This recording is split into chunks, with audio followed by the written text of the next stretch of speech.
এই অঙ্কটার যেটা সমস্যা সেটা হচ্ছে এই সরল রেখা ব্র্যাকেট, এটা এক ধরনের ব্র্যাকেট। সরল রেখা যে অংশটুকুর উপরে থাকবে সেই অংশটুকুকে তার আগের চিহ্ন দিয়ে গুণ করতে হবে।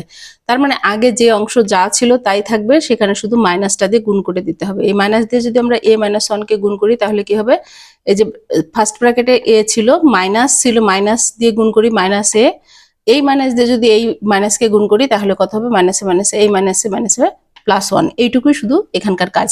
তারপরে বাকি যা ছিল এই কাটা যাবে, কাটা যাওয়ার পরে থাকে +1। আবার এই সেকেন্ড ব্র্যাকেটের এখানে a মাইনাস এ প্লাস এ, এই দুইটা কাটাকাটি গেল, যাওয়ার পরে কত থাকে, এখানে থাকে 1। আবার সেকেন্ড ব্র্যাকেটের শেষ, এখানে 1, এখানে এই মাইনাস দিয়ে আমরা গুণ করে দিলাম, তাহলে কত হবে, মাইনাসে +1। আবার এই কাটা যায়, তাহলে এখানে থাকে শুধু 1। তার মানে এভাবে করে a-1 হচ্ছে আনসার। এখানে কিন্তু এই কাটা যায় এবং শুরুতে এখানে a-1 হয়ে যায়।